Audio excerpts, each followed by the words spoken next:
Oke, di video kali ini kita akan membahas tentang bagaimana caranya mengatur 100 juta rupiah untuk diinvestasikan ke berbagai instrumen di tahun 2026 untuk mengalahkan inflasi. Nah, sebelumnya kalau kalian belum nonton video gua, kemarin tuh gue sempat bikin video tentang bagaimana cara mendapatkan 100 juta pertama di usia 20-an, dan ini mungkin menjadi referensi videonya ya. Jadi kayak kalau misalkan udah dapetin 100 juta pertama, bagaimana cara menginvestasikannya di berbagai instrumen investasi, bagaimana cara mengaturnya, dan investasi aman yang mana yang bisa saya lakukan gitu kan misalnya ya. Nah, tapi nanti kita akan bahas lebih dalam tentang aman tidak amannya dan lain sebagainya, unsur-unsurnya. Pokoknya kita langsung bahas ke materinya. Yuk, langsung masuk materi aja. Pertama kita lihat ada modal 100 juta ya. Modalnya itu sama, tapi pasti tujuan orang beda-beda. Ya, jadi ada orang yang berinvestasi mungkin untuk membeli mobil, atau mungkin ada yang mau buat dana nikah, atau mungkin untuk ini, untuk itu, untuk modal bisnis dan lain sebagainya. Setiap orang punya tujuan yang berbeda-beda dan tidak sama. Jadi cara mengelolanya pun beda. Dan ada berbagai jenis cara pengelolaan investasi dengan modal 100 juta ya. Tidak semuanya sama. Dan kalian bisa sesuaikan sendiri tergantung dengan tujuan kalian apa. Nah, prinsip yang paling sering dilupakan orang adalah tujuan investasi. Orang berinvestasi terkadang mereka cuma cemplungin dulu duitnya, baru mikirin tujuannya buat apa. Padahal yang paling penting adalah tentuin dulu tujuannya buat apa, baru tentuin caranya bagaimana. Biasakan diri untuk menanyakan dulu kenapa saya berinvestasi. Oke, nah karena investasi ini tidak lari dari yang namanya tujuan, horizon waktu, ya, dan juga risk profiling atau toleransi resiko. Nah, kita masuk ke dalam tiga unsur yang ada di dalam investasi. Kalau kita ngomongin investasi, pasti tidak lari dari tiga unsur ini, yaitu return atau keuntungan, ya, risk atau resiko, dan waktu. Oke, nah jadi kita lihat ada return, risk, dan waktu. Tiga unsur ini pasti kita temukan di instrumen investasi. Tapi kita tidak bisa memaksimalkan tiga-tiganya. Contoh, maksudnya memaksimalkan tiga-tiganya gimana? Oh, saya mau instrumen investasi yang returnnya paling tinggi, resikonya paling rendah, waktunya paling singkat. Nggak mungkin ada. Nah, kalaupun ada yang menjanjikan, itu delusional. Atau bisa jadi mereka scamming ya. Mereka menipu. Jadi jangan dipercaya. Kita tidak bisa memaksimalkan tiga-tiganya. Kita cuma bisa pilih dua di antara tiga. Nah, maksudnya gimana? Gua kasih penjelasan ya. Kalau kita mau investasi dengan return yang tinggi, tapi resikonya rendah, sudah pasti ada trade-off-nya, itu waktu. Trade-off itu apa? Yang harus dikorbankan. Jadi kalau kita mau investasi di instrumen yang return-nya tinggi, resikonya rendah, sudah pasti waktunya jangkanya panjang, waktunya lama. Kita harus mengorbankan waktu yang cukup lama, yang lebih banyak untuk mendapatkan return besar tapi resiko kecil. Tapi ada juga orang yang kayak, oh saya nggak apa-apa lah, saya return-nya yang penting gede dan waktunya singkat. Nggak apa-apa resikonya mau gimana pun, berarti resikonya tinggi. Ya, jadi dia berani nih ngambil resiko tinggi nih. Karena dia untuk mendapatkan return tinggi dengan waktu yang rendah. Ada juga orang yang kayak, oh saya maunya resiko serendah-rendahnya tapi waktunya juga sesingkat-singkatnya. Bisa juga resiko rendah dengan waktu yang singkat, bisa dapat returnnya cepet nih, tapi returnnya nggak bisa tinggi. Nah, gue akan kasih contoh masing-masing contoh dari ketiga-tiganya ya. Kita mulai dari pertama nih, yang returnnya tinggi, resikonya rendah, tapi membutuhkan waktu yang panjang. Ini contohnya seperti obligasi ya. Obligasi pemerintah ataupun obligasi swasta ya, biasanya tenornya bisa 3 tahun, 10 tahun ya kan, tapi ya waktunya panjang, cuman returnnya lumayan tinggi ya dibandingin deposito, tapi resikonya lebih rendah dibandingin si risk aset seperti saham ataupun kripto. Nah, yang returnnya tinggi, waktunya singkat ya, resikonya tinggi nih, high risk high return, waktunya singkat ya, saham dan kripto. Kalau kita pintar berspekulasi dan juga bisa analisa, nah kita bisa tahu nih kira-kira risk aset kita bisa analisa nih, kita bisa prediksi kira-kira emiten mana atau misalkan koin mana yang bakal naik nih kenceng ya kan dengan waktu yang singkat. Nah, itu di sini ada kripto dan saham ya. Dan yang terakhir ada yang resikonya rendah dengan waktu singkat nih, ya deposito. Karena deposito 6 bulan 1 tahun ya, itu masih ada tuh tenornya, dan itu tergolong singkat dalam waktu investasi. Dibandingin obligasi kan bisa tenornya 2 sampai 3 tahun, bisa lebih lama daripada setahun. Nah, kurang lebih seperti itu. Oke, sekarang kita masuk ke 3 profil resiko investor ya. Jadi kan kalau tadi ini udah unsur nih, tadi kita udah bahas ini unsur tentang investasi, ada resiko, waktu, dan juga ada return ya. Nah, sekarang 3 profil resiko investor itu adalah ada 3 jenis orang ya, 3 jenis orang berdasarkan toleransi risknya dan juga keinginan returnnya. Itu dibagi menjadi 3. Nah, contoh pertama nih, kita ada yang namanya defensif atau konservatif. Orang-orang dengan defensif konservatif ini lebih suka yang resikonya rendah. Ya, mereka lebih suka dengan resikonya rendah dan tidak suka yang kayak naik turunnya terlalu volatil gitu. Jadi mereka demanding instrumen investasi yang volatilitasnya rendah.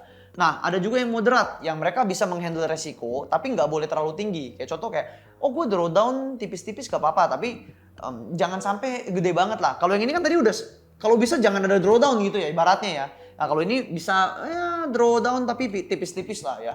Nah, kalau yang di sini agresif, ini nggak masalah kalau misalkan turun jauh tapi saya bakal hold.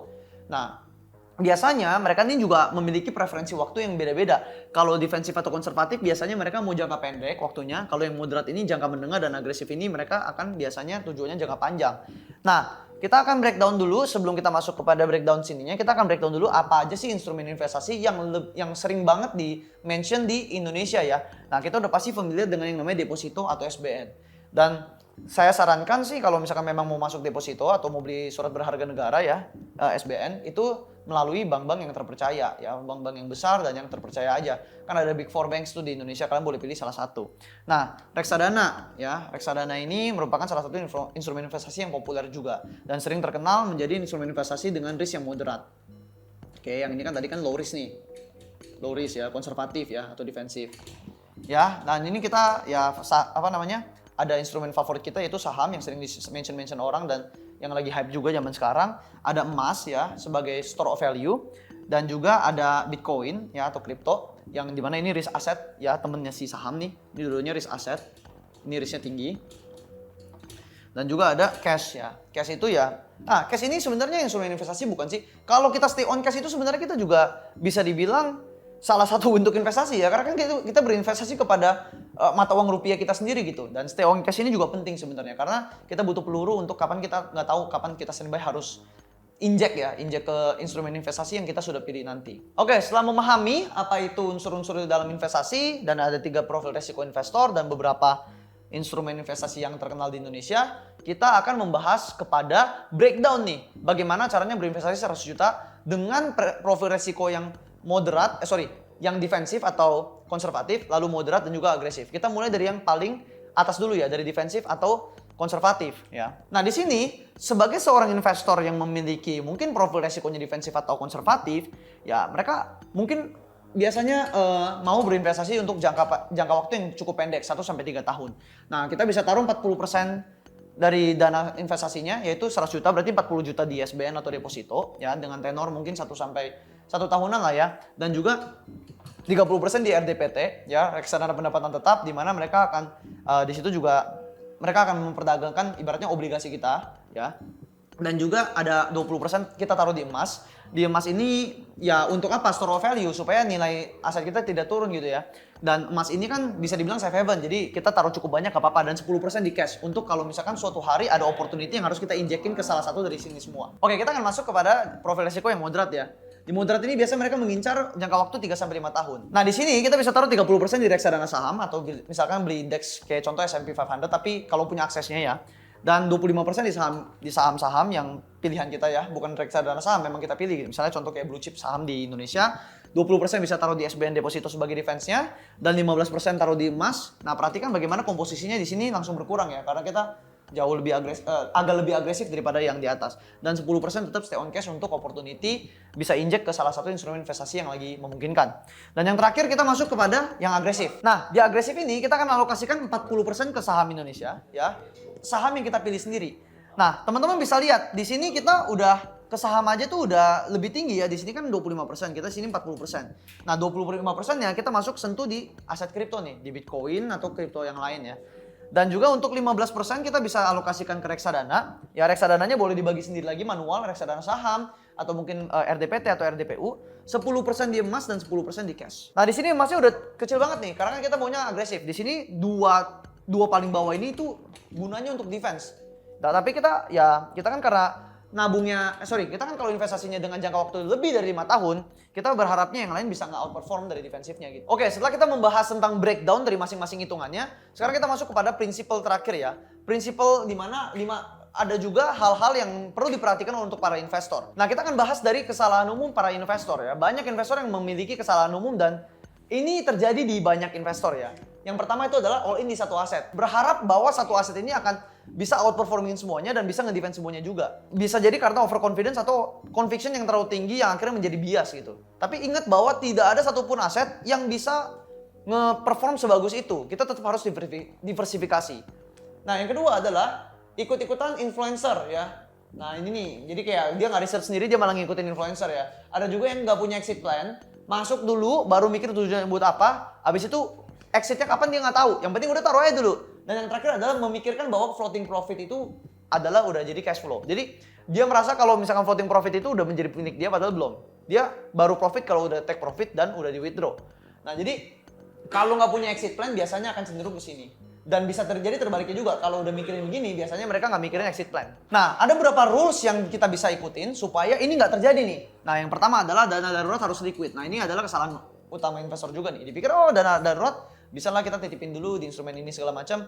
Nah, sebenarnya kalau dana darurat, orang bilang kan harus stay di rekening kan. Tapi menurut gua nggak apa-apa juga sih sebenarnya kalau taruh di instrumen investasi. Contohnya, tapi harus catatannya liquid nih. Ya, kayak contoh, sekarang kan di berbagai bank kan udah ada fitur flexible earn ya. Jadi kayak misalnya kita bisa taruh duit kita di deposito tapi kan nggak dikunci dan bisa nggak ada jangka waktu tertentu, kita bisa tarik kapan aja gitu dan dibayar bunganya harian misalnya kayak gitu kan. Misalnya kayak tetap APR, jadi annual return ya tetap, tapi bisa dibagi 365 hari jadi dibayar harian. Nah itu boleh tuh, nanti kan ya walaupun bunganya berapa perak doang, cuman kan ya seenggaknya ada growth gitu. Nah lalu harus rebalancing minimal 1 kali setahun nih. Nah, jadi setiap tahun kita harus review apakah performanya bagus, mana yang lebih performing, mana yang bakal forecast ke depannya bakal lebih bagus, lebih aman. Kita harus rebalancing setahun sekali. Jadi mesti direview per tahunnya. Dan karena kalau ada journaling kita jadi tahu nih apakah strategi kita udah benar atau belum. Dan yang pasti harus disiplin dengan strategi. Ya, harus disiplin sama strategi dan teknikal nggak boleh kebawa sama emosi. Jadi nggak boleh bias, nggak boleh kebawa emosi. Kalau sekali udah bikin strategi, dieksekusi setahun, dan juga nggak boleh melenceng di tengah jalan ya. Dan terakhir ingat prinsipnya bahwa investasi itu bukan instrumen cepet kaya. Kalau ada yang janjiin kalian, oh ini instrumen investasi ini nih bisa cepet kaya nih, kalian auto kaya, udah pasti fix kaya dan lain sebagainya, itu biasanya scam Ponzi atau enggak ya delusional aja gitu ya. Tapi instrumen investasi itu merupakan sebuah instrumen yang kalau misalkan dilakukan dengan disiplin jangka panjang, ya bisa menjadi instrumen untuk kita bisa jadi kaya ke depannya. Nah memang gak ada orang yang di dalam sejarah auto instan kaya dengan investasi kayak dalam semalam, seminggu, sebulan, ataupun setahun, ataupun bahkan 5 tahun ya. Kalau 5 tahun mungkin udah lumayan udah ada gitu ya, tapi jarang. Nah tapi banyakkan orang kaya ya itu berinvestasi. Jadi kalau kalian berinvestasi dengan disiplin tidak dengan emosi, tahu basisnya, tahu knowledge-nya, ya kalian bisa pasti jadi kaya suatu saat nanti. Nah kalau masalah waktu kan kita harus berdamai dan juga kita harus punya toleransi terhadap waktu ya. Balik lagi tadi berteman dengan waktu. Gitu. Oke, itu dia untuk video kali ini. Semoga menjawab bagaimana cara untuk menginvestasikan 100 juta ke berbagai instrumen di Indonesia untuk mengalahkan inflasi tahun 2026. Sampai ketemu di video selanjutnya. Bye-bye.